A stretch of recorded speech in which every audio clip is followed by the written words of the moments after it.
Okay, it's a case of nah. Christopher Luxon says we must say yes more often. Then he says no to the America's Cup. What's going on? And David White, whose daughter was murdered, shot dead by her husband, continues to fight for Parliament to do something about domestic violence. He's approached all the MPs. Some don't even have the decency to reply. Tonight, his remarkable journey, the tough guys he's met, and what he plans next. Welcome to the program. Are we paying these people to front up, or are we paying them to fly to Wellington to eat their lunch? Should you really lose your career for refusing to take part in a 90-minute lesson about Māori culture? This government doesn't actually have any idea how to get economic growth. Show us what you made of, Prime Minister. Editor-in-Chief with Duncan Garner. Okay, you're with the Editor-in-Chief. Good evening, everybody. I'm Duncan Garner. Welcome. Please subscribe if you can. Really useful, really helpful. Helps us stay around a lot longer. Christopher Luxon gets a case of the Nars, and David White, well, he was a grandfather and a husband and a father, still is. And then his life was turned on its head age 65 when his daughter Helen was shot dead at point blank range by husband Greg Mead. Greg is out of prison now, and David is still fighting for justice tonight. I look back at his remarkable story, and we'll look at the MPs who have acted and those who haven't in terms of helping. So let's go. It's the Slam Dunk. Now, Christopher Luxon started this year saying we need more events, more projects. We need to say yes more often. We've become a culture of saying no. You know, too often he said we'd say no to things. No had become our default setting, and we needed to start saying yes. Otherwise, we'd miss out on events and concerts, and in turn, we'd miss out on the economic prize of foreign dollars, economic growth, coming into the country.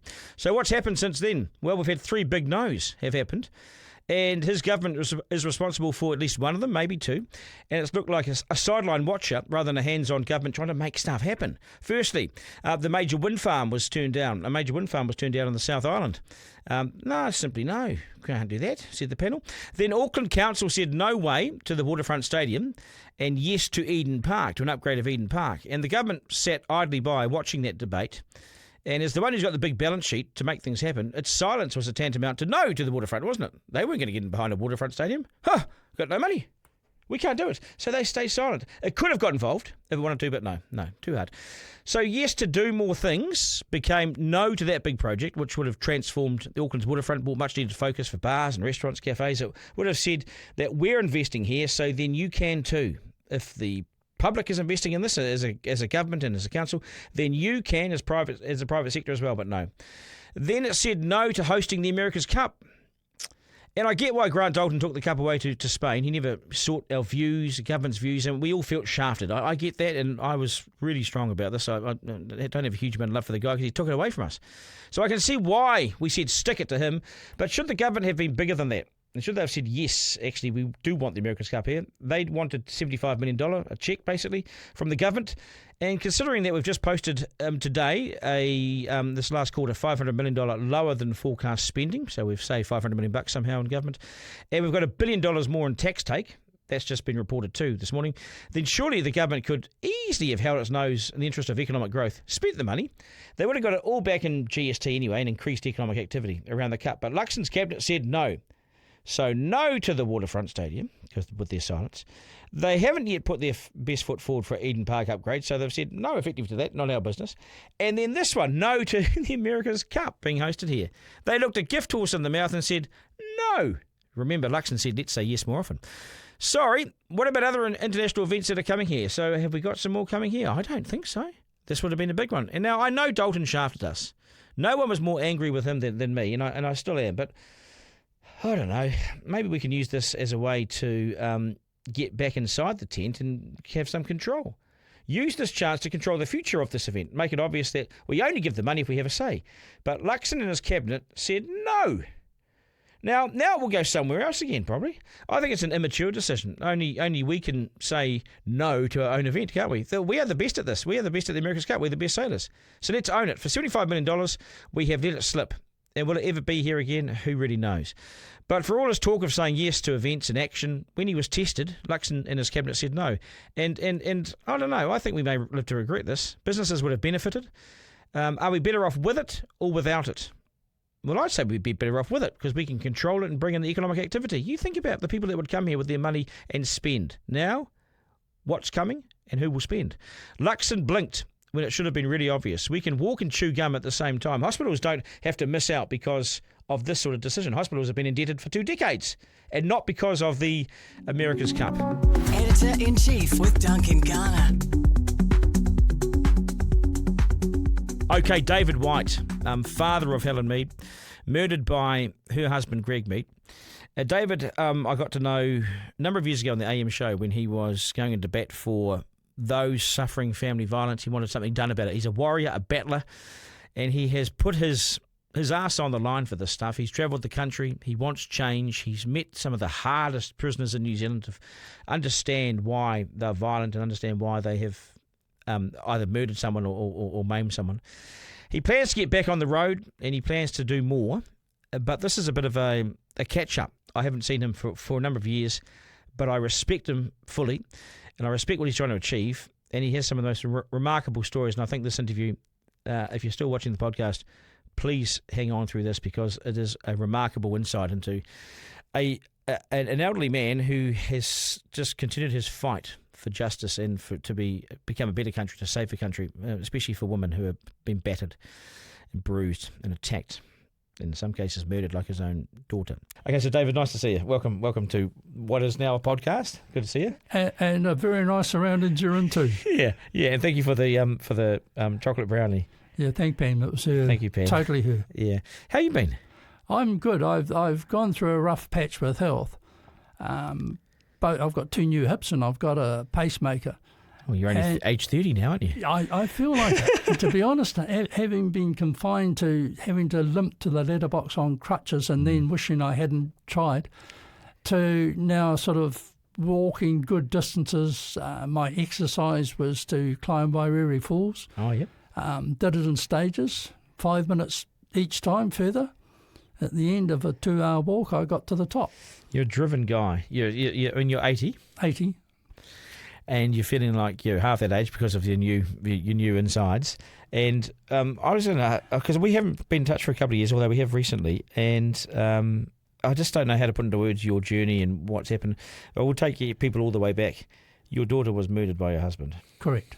Shot point blank range in the stables outside the house. Yep. Which changed your life forever. You suddenly became a father again because you had the girls. I don't recommend it. It's hard work. No, but it's changed your life too, isn't it? Yeah. I was 65, Pam was 63, and suddenly we were looking after a 9-year-old. That takes a massive mental shift as well as a physical understanding of what the requirements of bringing up a 9-year-old. Well, you were grieving. You'd lost your daughter too. Yeah, it was hard. And then, of course, we had to take care of what the kids were going through with their trauma. So we were having to learn an awful lot in zero time. It was literally, here they are, bang, it's your job this instant. No handbook, zero help from. It's not like the government gives you more as a grandparent, as a parent, or anything like that, is it? Yeah, no, not at all. And most systems within government work on the fact that the help goes to the victim. Well, we're the victim's parents. So well, you were victims, weren't you? No, not in the true sense of the word. You're the parents of the victim. The parents of the victim. So, we were a step out of line for any real help. Which is like ridiculous. No legal aid, no nothing, just because we weren't the victim. Yeah. And so you have fought and you've campaigned publicly. People will know this, that you've been. I named you my New Zealander of the Year a few years back when you were doing all your hard work. You went around the country. You met prisoners inside who had been guilty of domestic violence and so forth, all sorts of violence.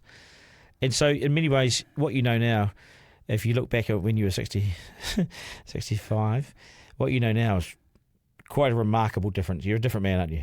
Oh, totally. And if, for instance, if I had my knowledge now that I've got now back then, Helen would still be alive because I would recognise what was going on. I would understand correctly what to do. I just had no idea or the depth or the dangers of, family violence. Like most New Zealanders would be like that, though. Exactly. I wrote that first book on Helen mainly for other fathers to read, to wake them up, because I had no idea Helen was in such a dangerous situation. And you beat yourself up for a long time over that. Oh, yeah. I should have known better. I was a father. It's what fathers are supposed to care for the kids, aren't they? So where are we at as fathers? Are we just too busy? Are we blind to it? Do we think everything's going to be okay? Are we complacent? I think that there are too many distractions going on, and I thought I was doing the job as a father. I was spending a lot of time helping Helen on the farm and was with her. I just didn't understand what family violence was. Did you think he was a threat to her? I thought the most he would do to her would, give her a hiding. And he beat her badly one time, but that was the last time. I thought when I took him on about it, I thought we'd got through and she was out of danger. And so when she had had enough of his stupidity and she said, I'm leaving, we celebrated, and we just had a wonderful few days of the fact that she was leaving. But that was the most vulnerable time. Worst possible time. We didn't understand it. We just probably aggravated his internal thinking as to the need to get rid of her and kill her. It's silly to say it, we may have helped cause her death by the celebration around the fact, it's the way fathers think, or I think. But at the same token, anyway, the statistics will tell you that was her worst, most dangerous period anyway. Yeah. And see, I never knew that until I have met you and read your book and listened to you. I never knew that period. Yeah. I mean, you think that's the period you got out. Yeah. Well, you haven't quite got out yet. You've got all the escape routes set up and everything's looking rosy, except you haven't taken that last step. How many out. people are in this situation? Thousands. Thousands. I fear to think how many, and I don't think we'll ever have a truly accurate portrait, because I just think of the number of people who commit suicide that are in these positions. How many of them are purely the result of family and sexual violence that don't know how to get out of it, so they take their lives? Truckloads. It's the only exit they can see. Yeah. And I think it's one of the things that I think has to change. I think we have to recognise the suicides that are linked to family and sexual violence. Oh, I think you're right. And so you part of your reaction to his conviction and going inside was to campaign publicly. You see, you went around the country. I remember you sought MPs' input, and they sort of came and went, didn't they? You had some of them supported you. Some of them are absolutely brilliant, and I had some great conversations with them. And sadly, because that was 5 years ago, unfortunately, with the change of government, a lot of them didn't stay. Who are the best ones? Oh, people like Amy Adams and Ann Tolley, Joe Luxon, Rachel Boyack. There's quite a list of them. Any men? Yep. There were. You've asked me, I can't bring them to mind. But there were some good MPs that were men that. Simon Bridges, I think, was one, wasn't he? Yeah, Simon was there. But it really is. That trip didn't work the way I wanted it to. I wanted to actually get all the MPs involved in their local electorates. I know you did. And I fell well short of that target. What were you trying to achieve on the trip? I was trying to get people to recognise how much input an MP could have. There was the classic MP to me that my mind was revolving around was the national MP for Hawera, who's since died. Chester Burrows. Good guy. Classic bloke. But I reckon his background is what made him so good. Police officer. Yeah, police officer, a lawyer, and then an MP. You can't get it. He had all that grounding. And I think of the work he did in helping with those he set up in Nawakuni, the Ruapehu whānau transformation. And he was never a kingpin in the thing. No, he was understood. Very, very good link to getting the right resources for those people to operate with. Chester almost became offside with the National Party because he knew too much. He understood why things happened the way they did. He was knowledgeable. He was very knowledgeable and a really easy... It was Great like guy. talking to the farmer over the back fence. He was that relaxed, but full of wisdom. And people like that are what we need with MPs today. I agree with you entirely. I knew as soon as you said MP for Hawera, I knew exactly who you're talking about because I had a lot to do with him in this space. And I think society misses guys like. There's not many people like that. No, and we need them. It's those old time sort of blokes who have come from a lot of experiences and backgrounds and don't go to politics until they're well through their 40s. But they're ready. But they know it, and they know they understand what the country needs. Yeah, they're not just young activists pumping poster boy sort of images. They are. No, they've got meat on the bones. They're the real thing. Yeah. So you went around the country, and Ruth Money was supportive of her. Yeah, she was. But we had a lot in common in the fact that she was a very vocal and public victims advocate, whereas I was in the background just helping people out. But you became a public figure in many ways quite quickly. Yeah. Reluctantly, probably. But.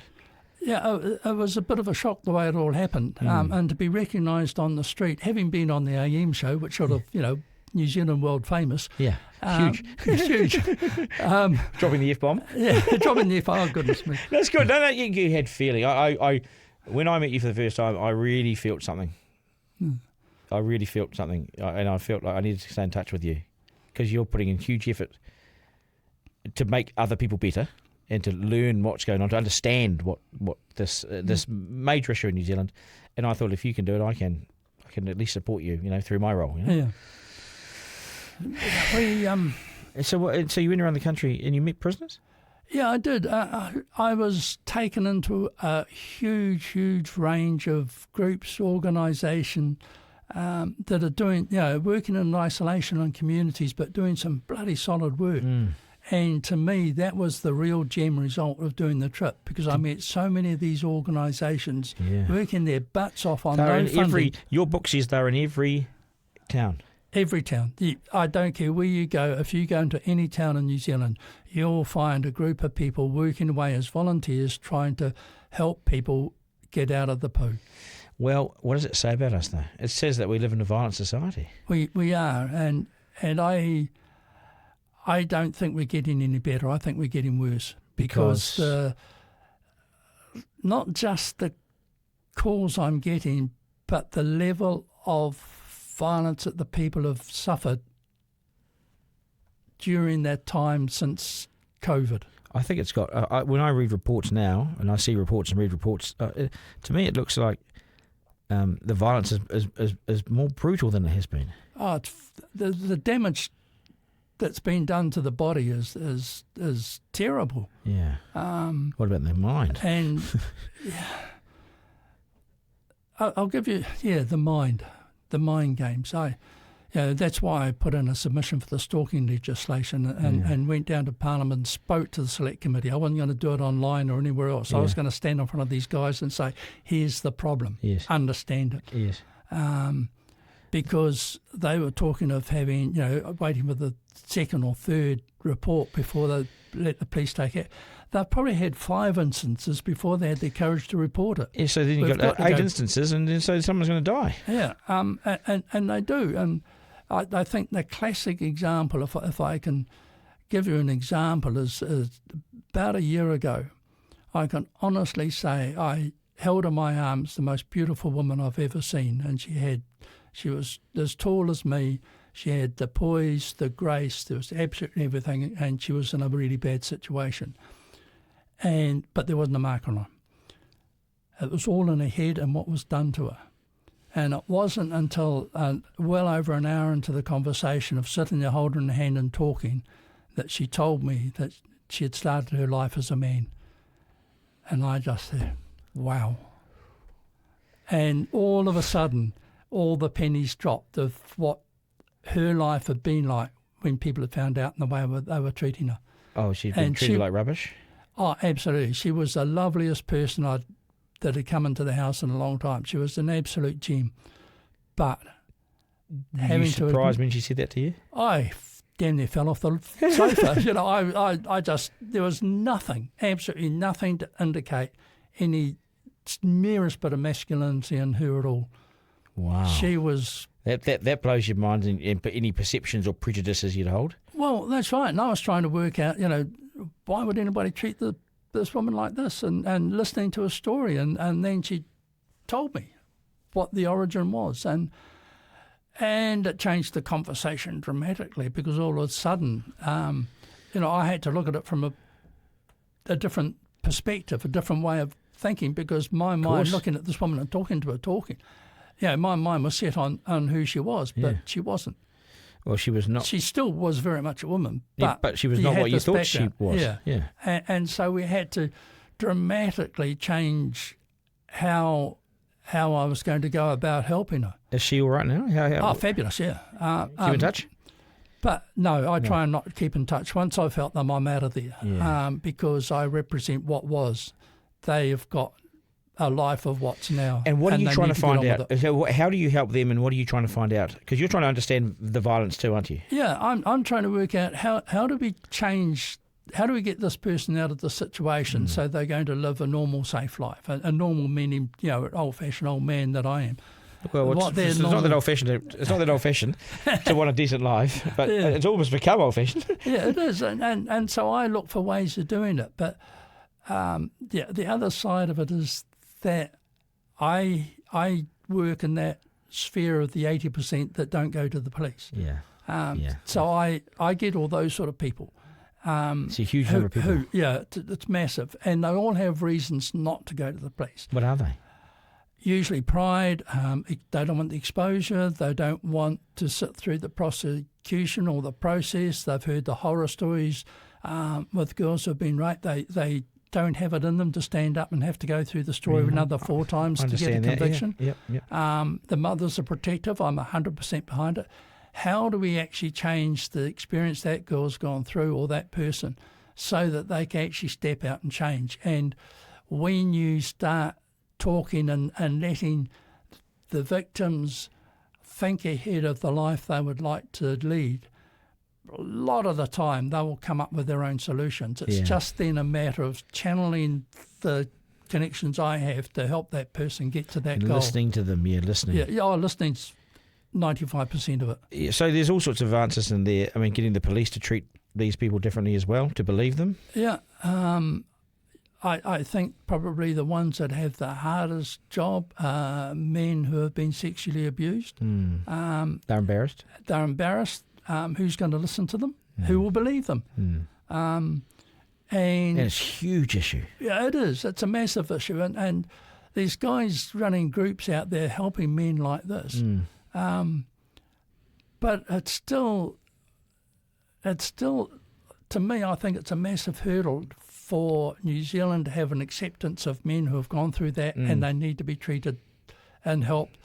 Big time in a very respectful manner. Look at Dilworth School and all that stuff, you know, by people in respectful positions, teachers. You met some tough guys. You went into prison. You went to the Māori unit. You saw some of the toughest guys in the game. They welcome you in there. What did they think? Who's the old white guy? Basically that's exactly what they said. Who's this old fart coming in? And that was my protection, because there's absolutely no kudos of rubbishing an 80-year-old old man with half his, white head. No one's a hero. No one's a hero. What's the point? You'd be rubbished by other inmates. They'd laugh at you. And so, they sat there with their arm folded, and I started telling the story, and I got to the point of them understanding. What did you tell them? That there is no difference between us. The only difference between, then I pick on someone in the group, between him and me, is the side of the law we're standing on. Our lives, our histories, because of Helen's murder, are compatible. Yeah, they are. You both had loss and victims. And we've both been through that road. And you could see the light coming on in their eyes. And all of a sudden the arms were unfolded, and they were starting to lean forward and listen. Because they absolutely got it. And they didn't understand because of the way they were brought up, didn't have the background or the knowledge to understand how to change. Why were they violent? Just the way they were brought up. I'll give you a story. Can I give you a story? Yeah, go. I was talking to a big group of guys in one prison. There was probably 70, and they're all sitting around the wall. And so I was up the front, and there'd be a water, and I would do my presentation, explain what we've been through, explained how it's affecting their kids and families and people we knew, and how it wasn't just Helen that was killed. It was that affected a lot of people. Yeah. And I was talking to these guys, and one guy put his hand up, and he, it was a big room, and I couldn't quite get what it was. And I'm not going to give an answer, down half a room for 70 guys to hear. I'm going to talk to the guy. Yeah. So I wandered down there and said, and he repeated it, and I said, do you mind standing up? Wee bit of a mistake, because he just kept standing up. He was well over 6 foot tall, built like a brick shithouse. And I said, and he was going home. He was being released fairly soon. And he'd beaten his wife, and when he got really pissed off, he'd beat his 4 girls as well. And he said, so how am I going to win back my children who have only seen me in one way? And I said, probably the easiest way. And I just put my arms out and hugged him, pulled him in. I said, hugged him. I said, when you get there, get down to their height, get down on your knees so you're not this big guy in front of them, and put your arms around them and say, just hold them and let them understand. Just say, I want to be your dad. I want to help you with the dishes. I want to do your homework. I want to go to sport with you on Saturday. I want to be able to do everything I haven't done in the past, but hug them and stay hugging until they hold you back. Well, blow me down, he started hugging me. And the next thing I know, there was a tear in his eyes. And he said, you're a fucking arsehole, Rawiri. Oh, Yep, doesn't matter. David Rawiri is what they call me inside, the Maori version. He called you an arsehole? He called me a complete arsehole. He says, you're hugging me. And I said, yeah. And he said, I'm 34 years old. It's the first time I've been hugged in my life. Yeah, first time he's been loved. First time he's had any affection. And that... There's your issue. That was it in a nutshell. Now, he was shattered, and the other people, when they heard him, all were nodding their heads and saying, yeah, fuck me, man, it happened to me too. I've never been hugged like that. You suddenly saw 70 guys nodding. Yeah, and because it was the backgrounds they come from. If we don't start changing the backgrounds they come from and putting help in a broader way than we can now, then we're forever going to have this problem. Graham Lowe, who works in prisons, former rugby league coach, he says the one thing he consistently says to me is he goes in there, looks after these young men, and says none of them have ever been loved. Yeah. No one's ever told them they love them or has shown any affection. So as parents, what we do matters. Oh, absolutely. There was an after story to that. Go. That Christmas, we got a Christmas card signed by 4 girls saying, thank you for giving us back our dad. Wow. I sat there and cried when I opened it. It just, to me, it's such a tiny, tiny thing. I hugged the guy and showed him love, and it was the first time he'd had it. So he tried it with these kids, and he couldn't believe what had happened. The transformation in that family was amazing. Yeah, getting the acknowledgement is, no one says thanks anymore. That's the other thing. Yeah, I get strangers saying thank you for saving our daughter. Well, I don't know who the person was. I don't know who the daughter was. Doesn't matter. Someone you saved. You've saved. Yeah. But David, I find you a remarkable New Zealander. I think you know that, and I've supported you for a long time, and always will. And it's not an extreme exaggeration at all to say that you've saved people's lives. I think, and you've put them back on track. Yeah. Through your dreadful loss, you've channeled something so terrible. Because I didn't understand it. Do you now? I understand it a hell of a lot more. I see it. I can talk to someone and know they need to be got out because of the way they present themselves. So if we treat men badly growing up, if we treat young men badly, roughly, like animals, they just repeat it. They repeat the behaviour. And we see this in court all the time. Because they don't know any other. That's why we give discounts. Yeah. It's true. So 30% for your background. Some people have led disastrous lives, haven't they? They have, and until we change how we approach fixing the problem, we're never going to fix the problem. We have to stop waiting for them to become victims or become perpetrators, and then moving into fixing that. We have to take that step up, and work at it in communities. Are we not doing that? Oh, nowhere near it enough. Okay. There are communities who are working, and there are pockets where it's working really, really well in the country. But you don't always see the success stories. You don't hear about them. Yeah. You only see the disasters. Yeah. And so how do we get to those people before they get to court? Yeah. God, it has changed your life. And so those big staunch guys, were you intimidated in those prisons? No, it never worried me. I bet you ended up looking forward to it at some point because you felt like you could change them. Yeah, it was, and there were people in there that changed just by me talking to them. Have I told you about this? You know. This is a tawanga that was... Yeah. So what is it? A tiki? It's like a tiki, a form of tawanga. He tells me it's a speaker. Yeah. And I'm a speaker, apparently. This was in a prison. And I told the story of Bailey, who was the same age as Sam in Sam's class when Sam's mum was murdered. Now, Bailey's parents had separated amicably enough. There was no danger or anything going on. It was just didn't work, gone.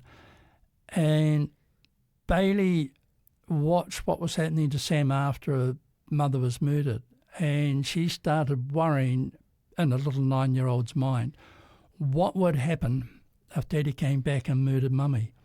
The same as happened to Sam. She's got no grandparents. And she was looking at me saying, would David take me in? Would David, Sam's grandparents take me in? God. Now, a 9-year-old little mind got worse and worse, and the whirlpool got worse, and she saw some of the things that Sam went through, and she had a total mental breakdown, and it took years to get her back on her feet.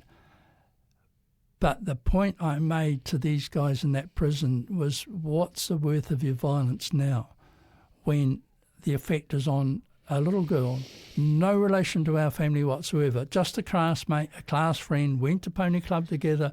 Wow. Here was Bailey going through all this. What's the point of it? What if Bailey was your mokapuna? What if Bailey was your... So they're starting to understand the consequences of what they've done for the first time. They had never considered that sort of thing. Of course not. And how many people would? And so I pointed... I hadn't.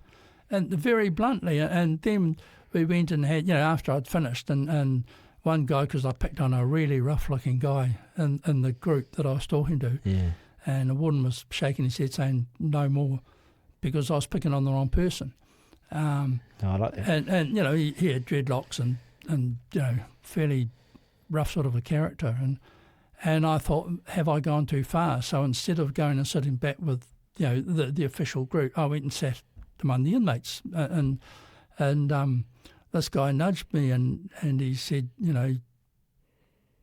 down the road, and I looked down there and here was this guy I picked on, and he just mouthed some words. What were they? And I couldn't pick him, and I thought, fine, he's either going to smack me around or he's going to shake my hand. It's extremes, isn't it?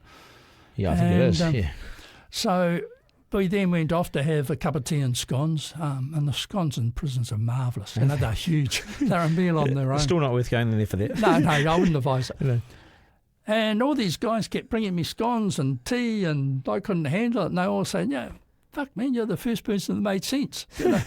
Never mind the psychologist. So real. You didn't speak an academic language. You spoke a victim's language. Yeah, I just said it as it was and used their language to explain it. Break the barriers, eh? Yeah, just give it to them. And then this guy came over and he wanted to shake my hand and he said, I heard you, bro. And he shook my hand and this was inside it. And he said, I want you to take it, have it washed, have it blessed, and wear it always, which I have ever since. Well, he gave it to you. He just slipped it to you. He just gave it to me. So we, and the warden saw it and they said, look, you're not supposed to take anything out, but, have it washed, have it blessed. Contraband. Yeah, sort of, I suppose. But they realised what it was, and that guy, when I left the room, walked over to the warden and says, I want to do those courses now. He'd been in for 22 years for 1 or 2 murders. He was probably not going to get out because he was still violent up to that point. He hadn't changed, You changed him. He changed because I put it into context to his world. Is he out not now? Mine. Is he out? No, he died of cancer, unfortunately. You knew that? Not at the time, he didn't know. But I found out that he had died, and several years after that, about 3 years after I'd spoken, and he had died, I was talking to a group out at Henderson, and I decided to tell the Bailey story. And so I pulled the tawanga out and showed people that I was talking to, and this woman sat up and looked at me. And so I told the story, and as we're leaving, she said, I'd like to talk with you.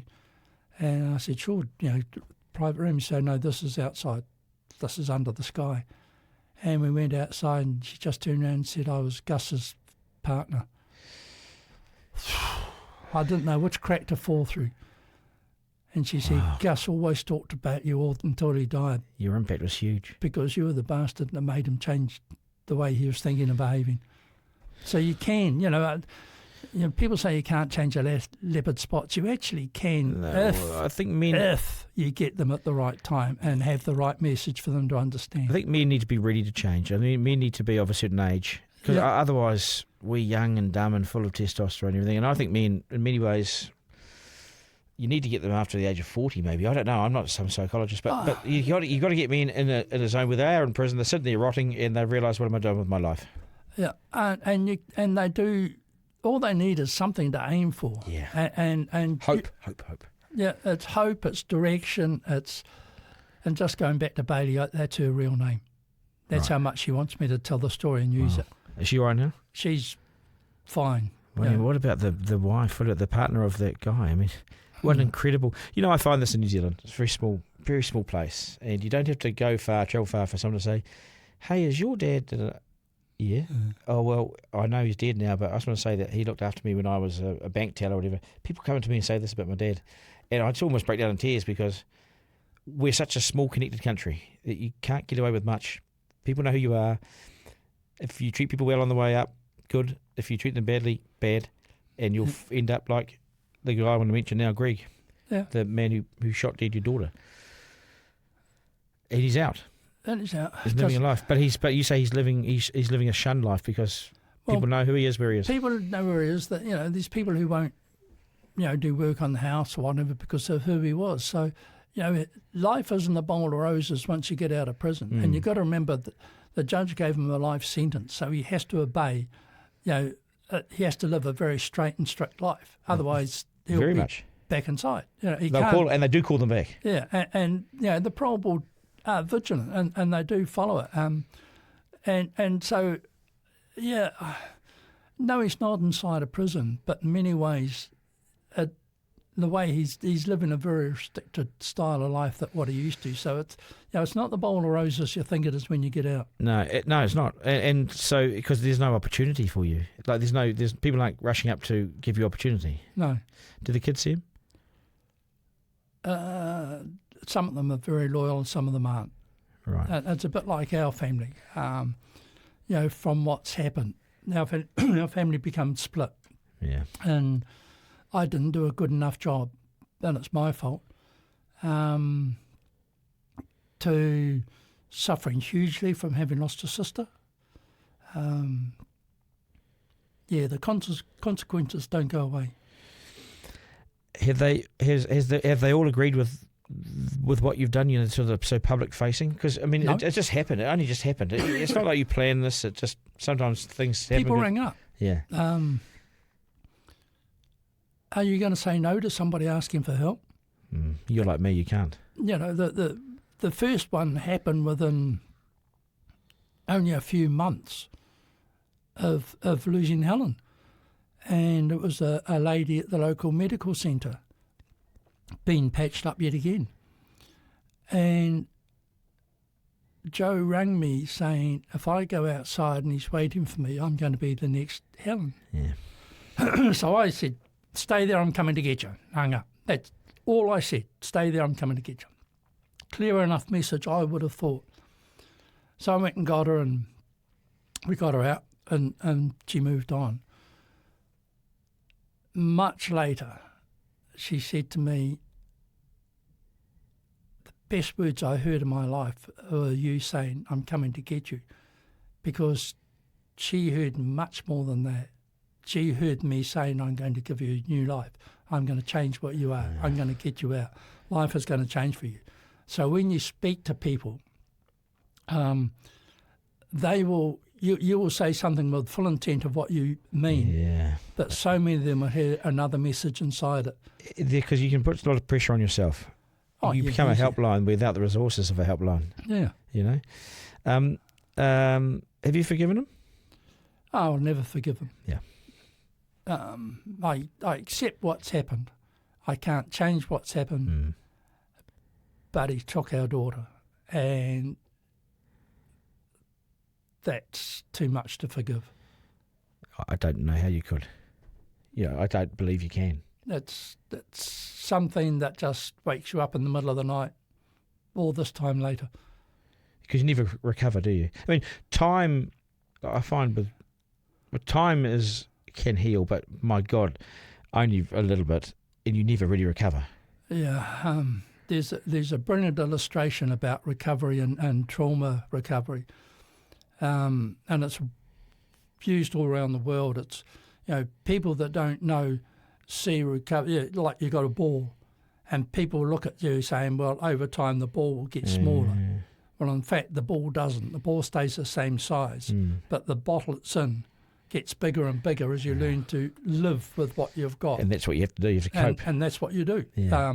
If you don't let that bottle that it's in grow, then you're going to end up with more problems. What do you do now then, just finally, and just so nice catching up and just chatting. It's amazing. What do you do now? Do you keep campaigning? Yes, I keep answering the phone. I keep hammering for change within the law, like I have with the stalking law and slow, isn't it? Yes, but if you don't take each step, you're never going to get to the goal line. Yeah. So you've got to keep taking these steps to get where you want to go. Have we got champions inside the Parliament for stopping domestic violence? Do we have champions that you can point to?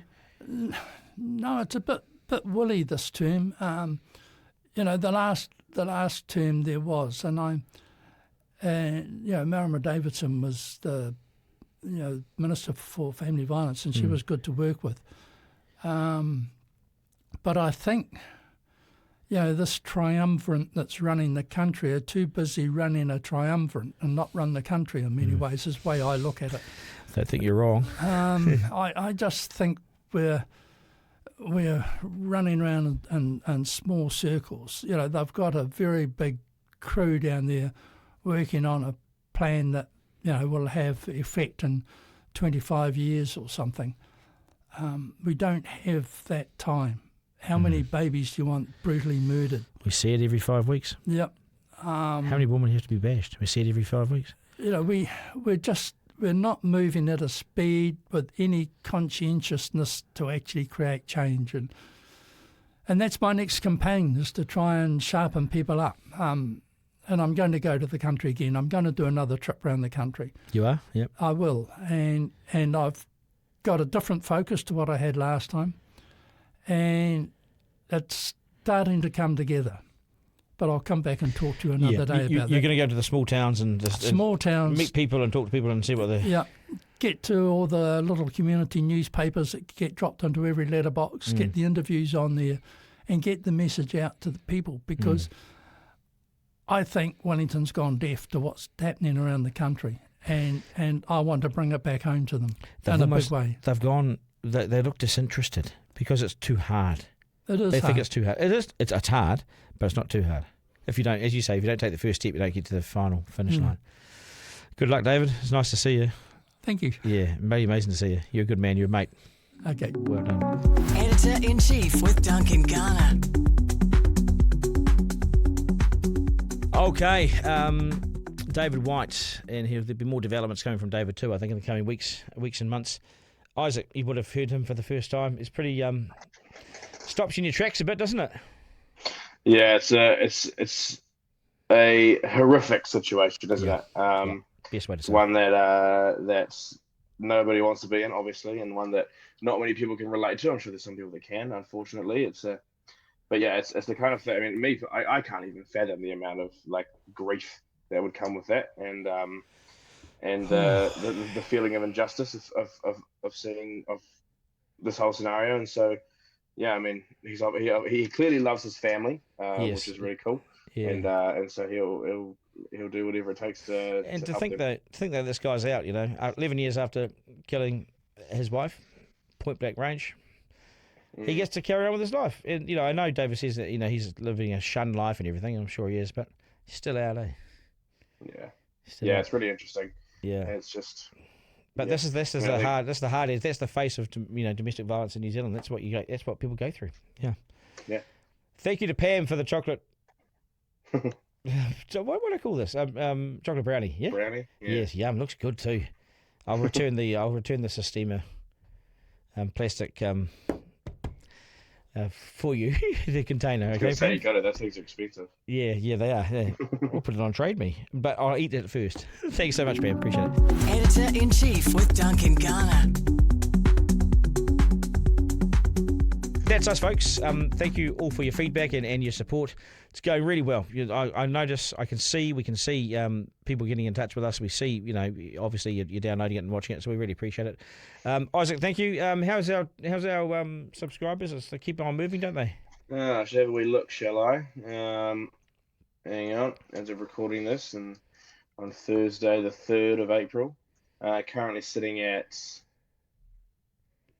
18,199. Yeah, so it's I might have to do. Okay.